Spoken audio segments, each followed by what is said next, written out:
So what we're going to be talking about today is, let me just move this over here, is bussing and routing on the Audient. So in here, let me just turn this back to, turn that off so it all is, yeah, there we go, cool. All right, so a couple of words here that I just want to make sure that everybody knows about is zero out, which is returning the gear settings back to their start positions, and normal, which is how gear is set up before you do any patching. So for example, and this is really important stuff, the zeroing out something is really important because whenever you finish with a studio, you want to put that studio back to how its original starting position is. So the next person who comes in after you is able to start fresh. Or just when you come back into the room the next time, you're able to start fresh as well. I've always zeroed out stuff, except for when I'm in my own home studio and if I was working on a big project and I had, if you've like bought out a patch of time in a room, then you can leave it set up from one night into the next, as long as you're the only artist using it. But for the most part, you're gonna zero things out, and especially at school, the way it works is whenever you leave the room at school, at SAE, you have to zero that board out. And that's how most studios work, because most bands don't block out weeks at a time. They just do like one day or something like that. So you want to zero out the board, which basically just means you're going to return the gear to its start position so the next person can start clean. Normaling is a term for how you have something set up in your studio. So for example, at SAE in New York City, on our Audient, we have 4 stereo inputs that we talked about yesterday.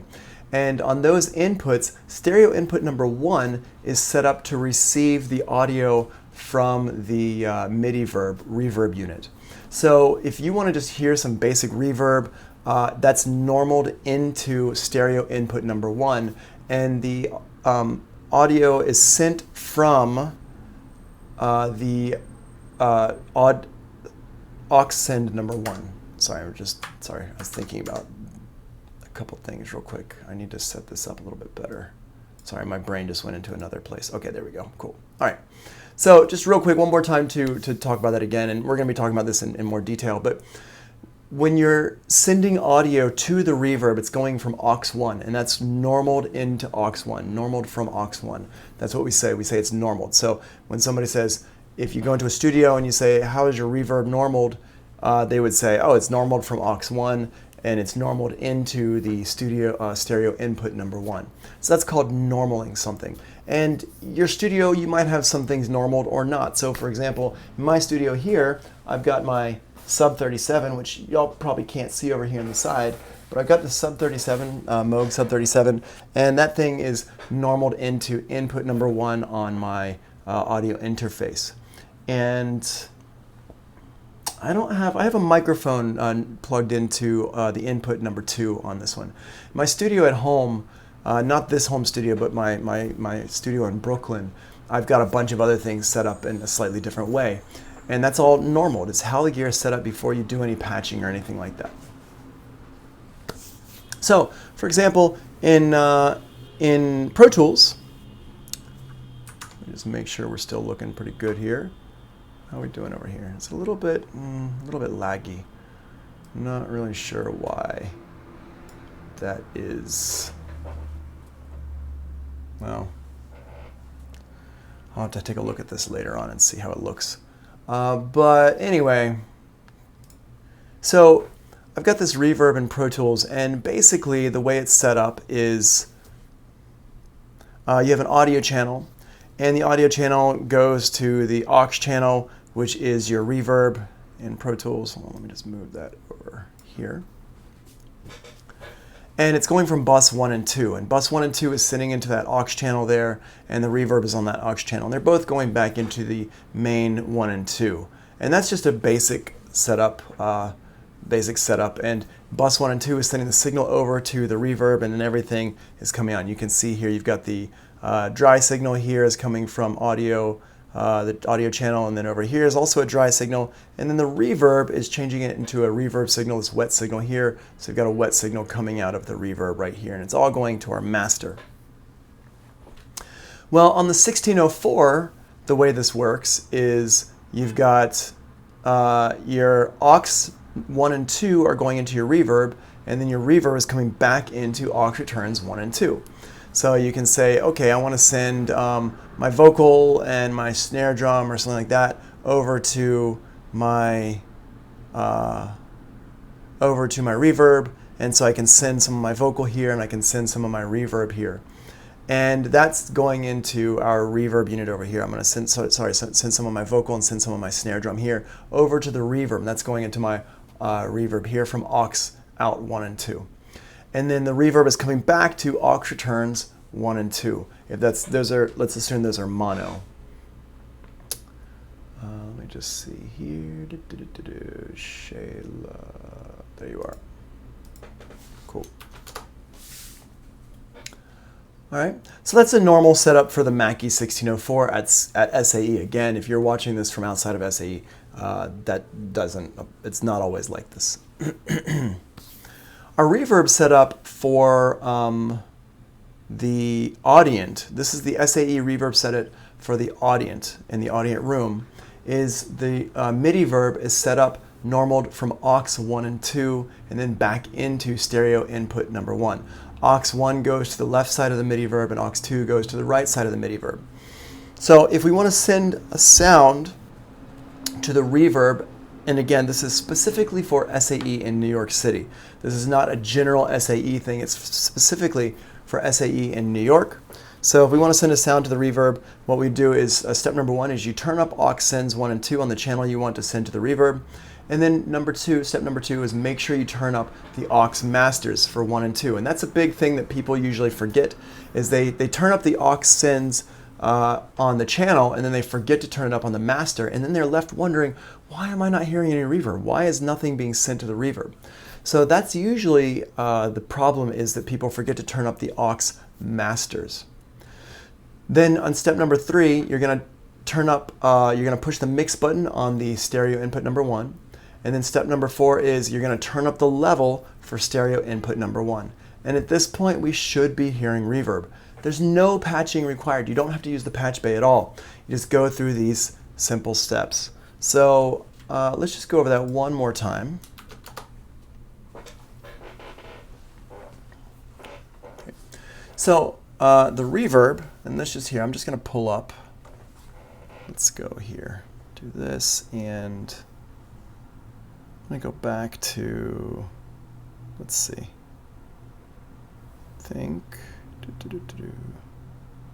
patch base? No, patch base had something different in it. Hold on a second.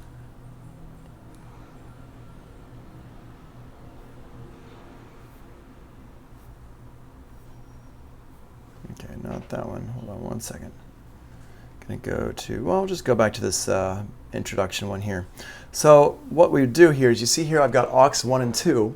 So aux 1 and 2, we would send the signal from aux 1 and 2. So you turn that up over there. And I just actually thought maybe it's better to use this one. There we go.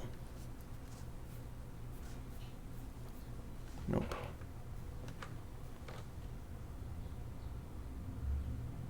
There we go. This one, no, sorry. Not Audient Prep, signal flow. Okay, so we start off and we've got aux 1 and 2 here, and so you turn those up to send the signal. And what we want to do is go over here to the end part. This is where your aux masters are here on the Audient. So these are your aux send masters, and what you're going to do is you're going to turn up numbers 1 and 2. These two right here, 1 and 2, are the ones we're going to turn those up to make sure it's sending out to our reverb. And then over here in part number 1, this one right here is our return stereo input number 1. So that stereo input number 1 is where our reverb is going to come back to. Now, what you'll notice is that stereo input number 1 does not have any EQ or anything on it like this. So what we would do is just push this mix button right here. You can see on my screen, you can push the mix button right there, and then you turn the level up right here, and then that's going to get our audio coming back from our reverb. To send out to the reverb one more time, to send out from the reverb, you got to make sure you have these aux masters 1 and 2 set up, and then every channel has, sorry, I'm just going to skip over here. Every channel has this aux send section for 1 and 2. And so if you want to send it 1 and 2 left and right, you can do that. You could also, for the way the MIDI verb is set up, a lot of the reverb patches in there are just set for a mono in and a stereo out. So you could just send it from aux number 1, and that's fine most of the time. All right, so that's the basics of how you would set up your reverb at SAE. It's not super difficult. It's very similar to how you would do it in Pro Tools. Just instead of having something that's called bus 1 and 2 or whatever, in Pro Tools it would basically it would be labeled aux 1 and 2. So the name is different, but you're just sending it from 1 and 2 here, and it goes into your reverb channel, the channel with the reverb, which is like your reverb unit, and then that comes back to wherever your main your stereo input returns. So your fader here would be like your stereo input 1 on the Audient. So if you understand how to do reverb in Pro Tools, you're gonna understand how to do reverb on the Audient. It's just a matter of turning the knobs, they're physical knobs, and just kind of understanding how that signal flow works there. Okay, cool. So now inserts. The inserts, as we've talked about in the past, the inserts in Pro Tools, those are directly on the channel, and the audio goes straight through. It's an insert, it's in the signal, so it's gonna affect the audio in some way. And we can do the same thing with the Audient board. The EQ that's already on there is kind of an insert. It's you insert it into the signal and it changes the sound. But we can also have external inserts on the Audient. And so here, if we look at this one here, that's what this section is. We've talked about this section a little bit in the past, but now we're going to actually be talking about it in more detail. You have these send and returns. And what this is you make a cable. You have two cables. One cable that takes the signal from the Audient and sends it to, let's say, your compressor, whatever insert effect you have. So we have the compressor. So you have the cable that goes out from the Audient into the compressor, and then the signal gets compressed, and then it goes out from the compressor into the Audient again. And the cable that goes out is called the send, and the one that comes back is called the return. So down here, if you're actually connecting all these cables up together, you have to go from the send to go out to the reverb, and the return comes in from the reverb. Now, I have a way that I like to think about this because send and returns can be a little bit confusing in the beginning, especially because I'm saying you send out and you return in, but then the compressor has its own inputs and outputs on it. And so you might plug in from the out of the board to the out of the compressor. And that's not going to break anything, but it's not going to do anything either. You're not going to create a feedback loop by doing it. You're just not going to hear any sound. And what I want to help you avoid is a situation where you are plugging stuff in and then you're sitting there going, why is this not working? Why is it not working? Why is it not working? And it's not working because you just plugged things in incorrectly. Let me just go ahead and get a couple of these names here. People who are joining us now. Steve. All right, cool.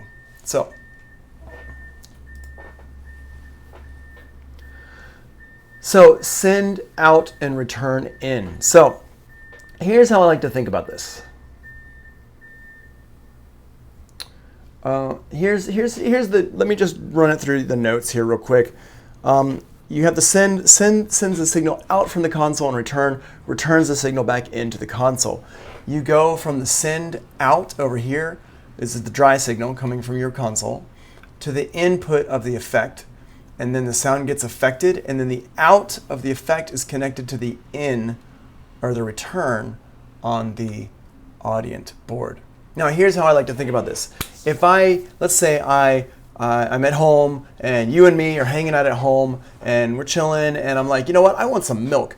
Can you go to the store and get me some milk? So I'm going to send you to the store. I send you to the store. You go out of the house and you go to the store. So you go out of my house and you go into the store and you look around and you're like, oh, milk, cool. And you grab some milk and you go out of the store and you return back into my house. So I send you out to get the milk and you return back in with the milk.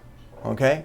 that's the way that I like to think about this stuff, is you send out to go get something and you return back having gotten that thing and you bring it back in. So in this case, you're gonna send the signal out to go get affected, and the signal gets affected. It's like a party time, yay, party time, and it returns back in with the effect, okay? That's how sends and returns work on these things. So I hope that helps, because I know people get confused about this. And it can be a bit confusing, but if you think about that, send out to get milk, return back with the milk, you're good to go. Okay? So the send is connected to the device's input, the output is connected to the return. Okay, so that's over here. Just take a look at these notes, think about what I said, watch the video again, and then let me know how that works out for you. All right, Elijah. Cool. All right, so inserts can be applied to the input or the monitor path. It doesn't really matter which path, but you have to choose which one you're going to do it on. Keep in mind, if you do it on the input path, the affected signal will be recorded to the multi-track recorder. If you do it on the monitor path, the affected signal will not be recorded to the multi-track recorder. So if you have somebody who's playing bass and they're boom, boom, boom, boom, boom, boom, boom, playing bass, and you want to put a compressor on them, on the bass, to make sure it doesn't like pop out or anything like that, you can put that compressor on in two different places. You can put the compressor on the input path or the monitor path.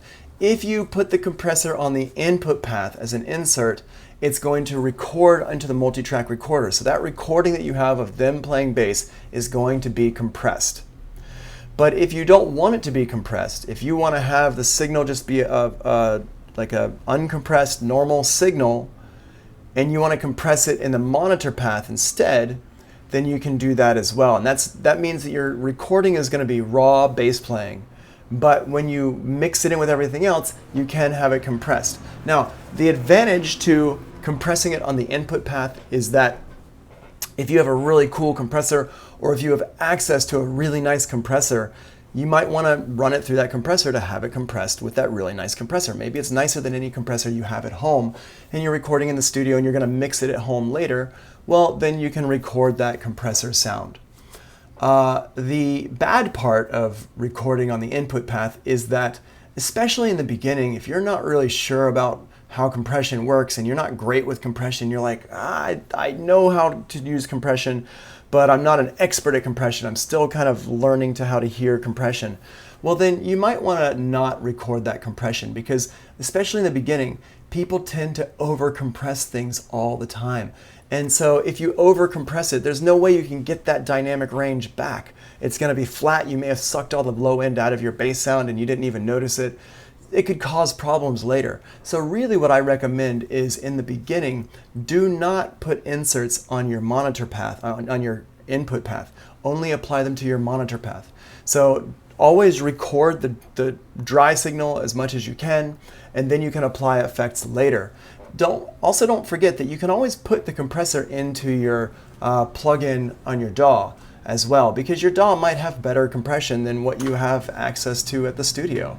So it's that's something to think about. Hold on one second. I just hit a button and that was not what I wanted to do. Delete you. Sorry.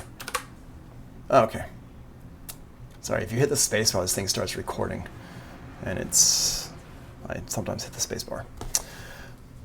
So this isn't, I just want to also clear something up. That's a question that's been asked to me many times in the past, is that a lot of students, they'll say, I don't really understand, if you record it in the monitor, like why would you put it in the monitor path? Well, remember, you're still bouncing everything out to 2-track, right? The whole point is eventually this is going to get recorded as a stereo recording, so that you can like play it for your friends and family, and send it to the record labels and play it at the club and stuff like that.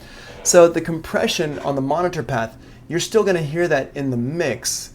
It's just your original recording of just that one single instrument will be dry with no effects on it.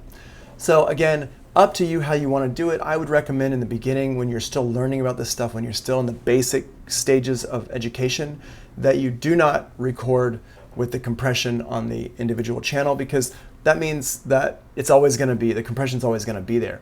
So let's say you're working on a track that's really cool and you love it a lot, and you're learning how to do stuff with that track now, well, you could be recording it dry, and that way, as you get better with compression over the year or however long, you can use your knowledge about that to compress that signal again later, or compress it for the first time later. But if you compress it now and you over compress it and you suck all the low end out of it and all that stuff, then you're basically going to have to re-record it to get, or fix it somehow to get a better sound. All right, so for doing inserts, especially in the Audient at SAE in New York City, you're going to have to use the patch bay, and then you're going to have to push the correct insert button to assign the insert. We're going to talk about how to use the patch bays a little bit later, but see this picture here.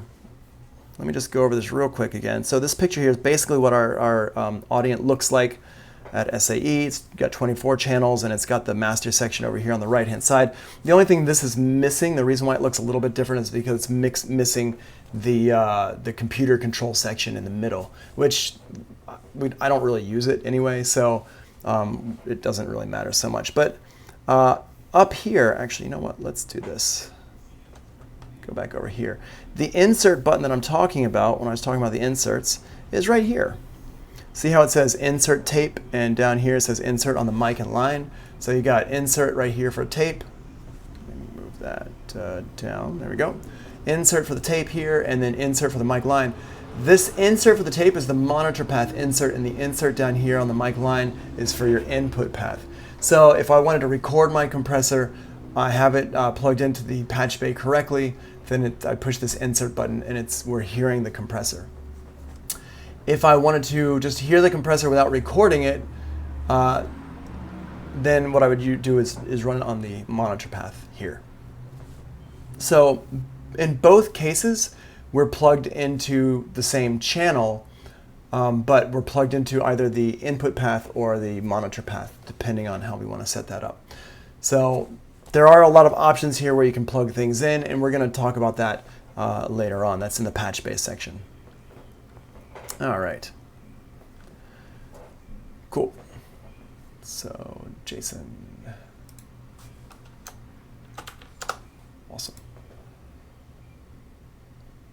All right, let's talk a little bit about bussing. So remember when we were bussing stuff in Pro Tools, we're talking about subgroup mixing. So I want to take all my drums together and I want to bus them into a subgroup mix. If we want to take, like, let's say we have 8 channels of drums and I want them all to be on 2 channels, we can bus them together into a subgroup mix on Pro Tools. And it works exactly the same way on the Audient. We just have to know which buttons to push on the Audient to make this happen.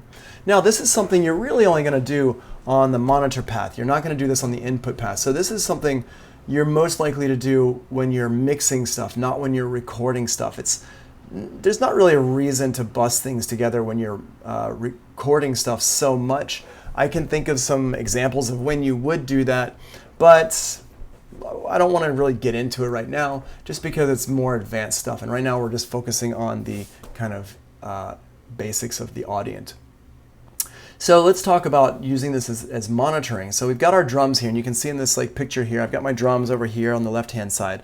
And what I want to do is I want to bus them together, so I've got them on 2 channels here on the right-hand side. So this here is what we would use for our subgroup mix. Another reason why we would use this is if we were doing like band stuff, if we're doing live sound, and I've got my horns, I got background vocals, I got drums, I got my main vocals, I got my guitar, I got my bass, I got all these things together, and maybe I want to have all these things set up so they're all subgrouped together. So I've got my drums, I don't have to deal with like 10 microphones of drums, I don't have to deal with my 3 background vocal mics, I don't have to deal with my 3 horns or my guitar or my bass or whatever. So what I can do is I can have all this stuff set up down here. So you can see I've got my vocal there, I've got my horns, my background singers, I've got my drums in the middle here, I've got my, my guitar and my bass, and everything is set up on subgroups, on 8 channels of subgroups right here. That's what these colored faders are for. So here's how you do it. Here's how you send a signal to the bus on the Audient. And one more time, usually you will bus from the monitor path. So step number 1, what you're going to do is up in the routing matrix, you're going to press the LF button. The The LF stands for long fader, and the long fader is your monitor path. By default, if we look here, you're going to notice that background there is a dark color, and that dark color basically is because the default position of this is on the input path. And what we want to do is we want to switch that from the input path to the monitor path. So we're going to push that long fader button. The long fader button switches it to the monitor path. And then we would also want to push that pan button, because on the monitor path you probably want to have things pan left and right and front and center and all that stuff. So you're going to do that. So step number 1 is press the long fader button. Step number 2 is press the numbers for the buses you want to send to. For example, in this case, we're going to send to buses 1 and 2. Bus 1 will be left, bus 2 will be right. Press the pan buttons. That way you can pan your different drums to different places in the spectrum. If you don't do that part on that particular track, if you just press 1, it's going to go all the way to the left. If you just press 2, it's going to go all the way to the right. If you press 1 and 2, it's going to be in the center, because that's essentially what a mono signal is. It's just both channels equal. So you press 1 and 2, and then you press the pan button, and then you can use the pan knob on your long fader to adjust where it sits in the mix. Then steps number 4 through 6 on the buses, press the mix button, press the pan left and right button, and then turn up the levels. So first of all, you're going to press the mix button. That's step number 4. Then you're going to pan things left and right. So your bus 1 would be pan to the left, your bus 2 would be pan to the right. And then the final step there, number 6, is you're going to turn up the faders on your bus so you can hear things. So as long as your channels are playing, you'll start to be able to hear stuff when you start to turn it up. Now the cool thing about this is that once you do start to turn these up and down, you've got control over your drum signal entirely. So all your drums, you start and you make that mix with the drums, and then you turn it up and down, and it works fine like that on the Audient.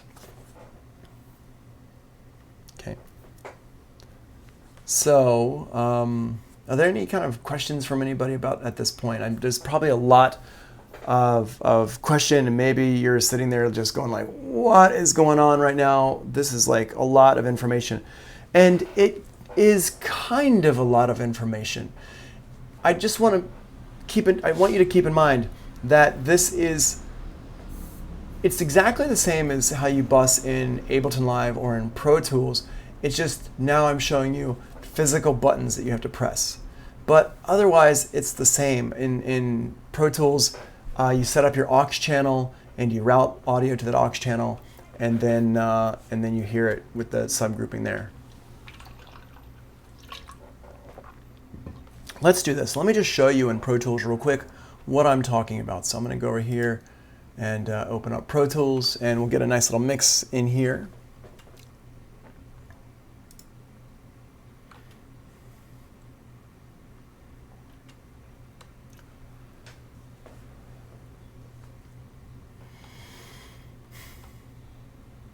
All right, so I'm going to open this up, and we're going to open up a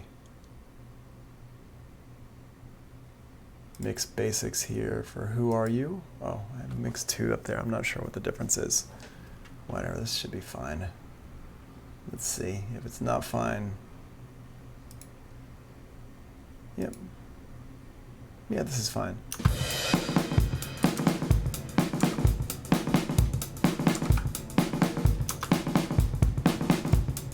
All right, cool. And we've got a lot of compression going on with this thing right here. So I'll just turn this down a little bit. Yeah, that's why. I hate that compressor. All right, we're gonna take that off. So right here, you can see I've got all my drums here are going to bus 3 and 4, bus 3 and 4, bus 3 and 4, bus 3 and 4. And I can actually change that. Let's change that, go ahead and change that to bus 1 and 2. So I'm just gonna take all these here and go to bus 1 and 2. And this is exactly how we would do it on the Audient as well. You're just going to use the routing matrix to do this.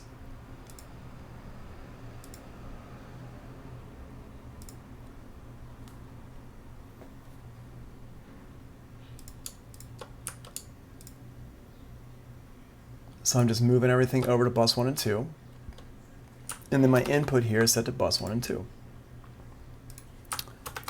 So essentially all these channels here, what I would do is I would go up here to the routing matrix right here, and I press the 1 and 2 buttons. And the 1 is going to go to the left and the 2 is going to go to the right. And then I press the pan button down here, and that means that I can pan these things around here. I've got my tom here, got my overheads pan left and right. All this stuff is set up here. Everything's pan left and right. And then I hit go. Right, and now, if let's say I want to turn my snare drum down. Oops, turn my snare drum down here. And I want to turn these down here. Right, or maybe my overheads like this. Or I could turn these down entirely. So there's my dry snare drum. But overall, let's say I like this mix. So what I can do is I can overall turn this down like that. I can just turn that down right there. Okay? So it's the same concept as on the Audient here. It's just now we're going to be pushing buttons. And Geo says, I think once we work with the physical hardware, the info will be easier to retain. I 100% agree. I don't expect you to retain it right now at all. I'm not going to give you any tests on this or anything like that, because I don't expect you to retain this information right now. I just expect you to follow along, and then once you get in here, you have the notes. Mostly what I want to have happen with this is I want you to understand the importance of these notes, how amazing these notes are. They're step by step. And if you go into the Audient and you don't have these notes in front of you, you're gonna forget everything. So really, I want you to see this stuff. I want you to go, just follow along with me. I do not expect you to memorize this, but when you do get in there, I hope you will remember your notes. That's my goal. My goal is not to have you memorize all this stuff right now. It's gonna be almost impossible. Not impossible, you could do it, but again, I do understand the importance of the muscle memory thing. Okay, so headphone mix. Headphone mix is basically, it's related to routing, but it's for the audience, the musicians on a stage. So check these out. You've got all these musicians here on the stage right here, and every single one of them is going to want their own little mix. So I don't know if you've ever performed live in front of an audience, but when you're standing on a stage, everybody has a speaker in front of them. These days, a lot of people have in-ear monitors, but in-ear monitors is still it's like the next level up from just like basic playing on a stage. So every live house has monitors right in front of them, in front of the musicians, and every single one of those monitors, maybe not every single one, but most of the monitors can have their own mix. And we can do the same thing in the studio. It's called a headphone mix. So your different musicians in the studio can have a different mix going into their headphones, same as your monitor mix on a stage. So call this headphone mix / monitor mix. This is an individual mix for different musicians in the studio or on a stage. So you have a vocalist, you have a guitar, you have a bass, you have a drummer. And let's just say that we've got 4 musicians here. And the vocalist likes to have lots of vocals, but a little bit of guitar and a little bit of bass and a little bit of drums. The guitar player likes to have lots of guitar and lots of drums, medium bass, and a little bit of vocals. The bass player likes to have lots of bass and drums, medium guitar, and a little bit of vocals. And the drummer doesn't want to hear any vocals at all or any guitar. They just want to hear bass and drums. So you can set this up so every musician can have their choice of what they want to hear. It does take time, but you can set it up. And this is where the headphone mix comes in. So for a headphone mix to work, the aux sends must be set to pre-fader.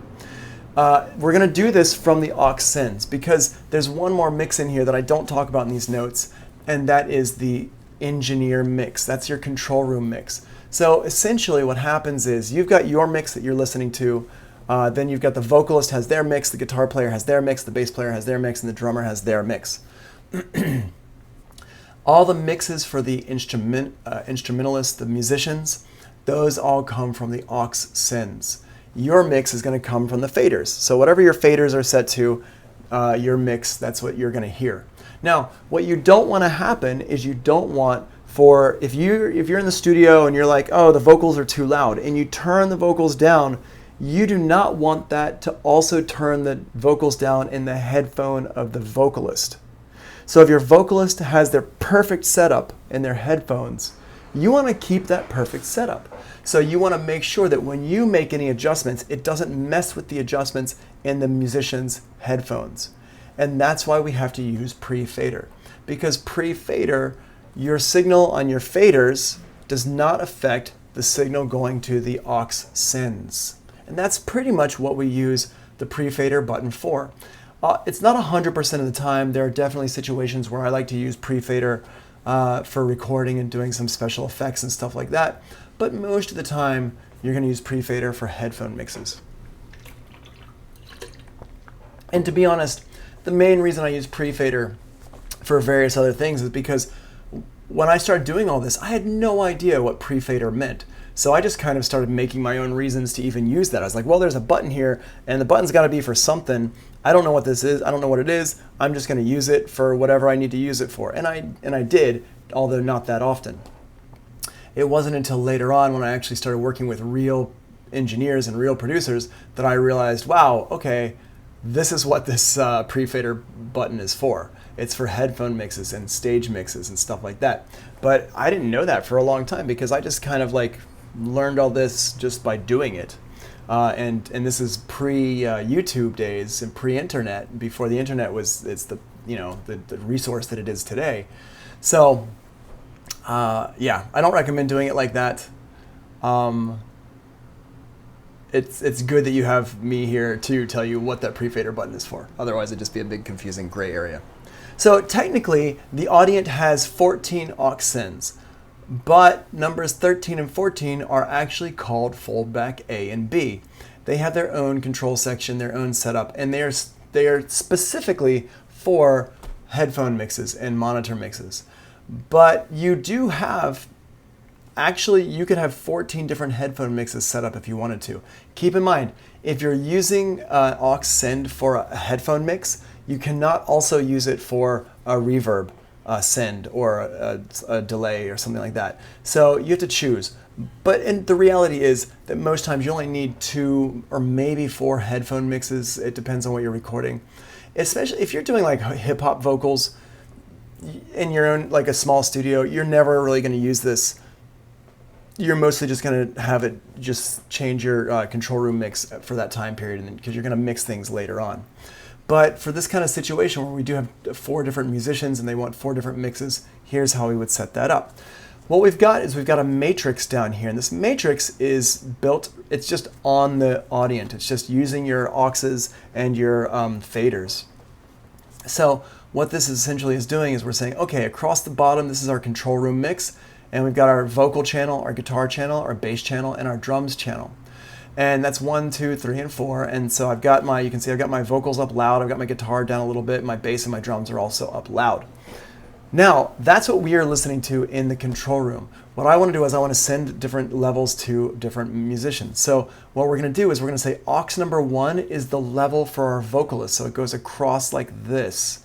So aux number 1, this is our vocalist level. So the vocal is going to hear lots of vocals, a little bit of guitar, a little bit of bass, and a little bit of drums. Aux number 2 is for our guitar player. So it goes straight across to the right like this. So the guitar player only wants a little bit of vocals. They want a lot of guitar and medium drums, medium bass, and a lot of drums. The bass player, again, goes straight across. And the bass player wants a little bit of vocals, a lot of guitar, medium guitar, a lot of bass, and a lot of drums. And then the drummer has aux number 4 across, and no vocals, no guitars, lots of bass, lots of drums. So I hope you can see what I'm talking about here when I go through each one like that.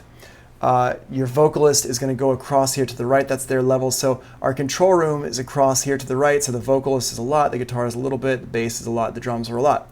And then each aux channel is not connected to these levels because we hit that pre-fader button. The pre-fader button over here, we hit that button for every single aux. 1, 1, 2, 3, 4, 1, 2, 3, 4 on every single one. And that pre-fader button is right here in our aux sends. Let's just take it, see?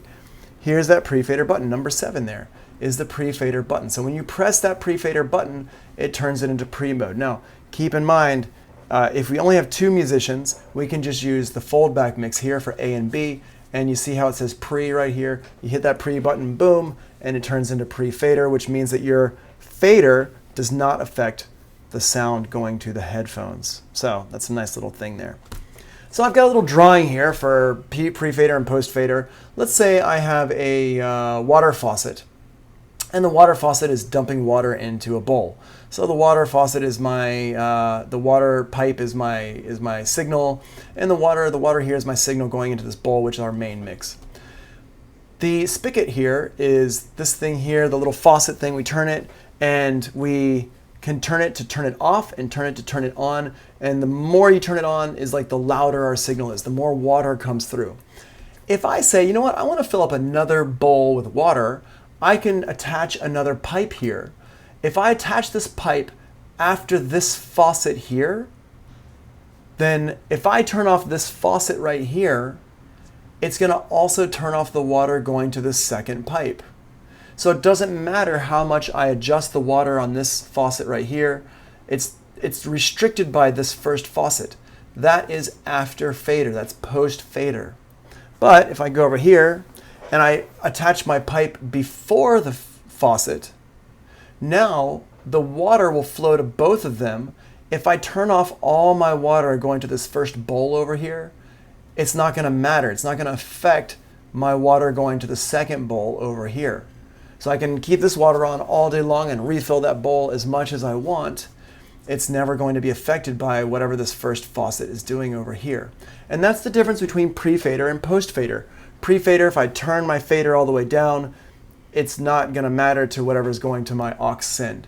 If I turn my fader up, it's not going to matter. But if it's post-fader, it is going to matter. It's going to matter a lot. So that's the big difference between pre and post-fader there. And I hope that little illustration does help you a bit. All right. Let me go ahead and stop that.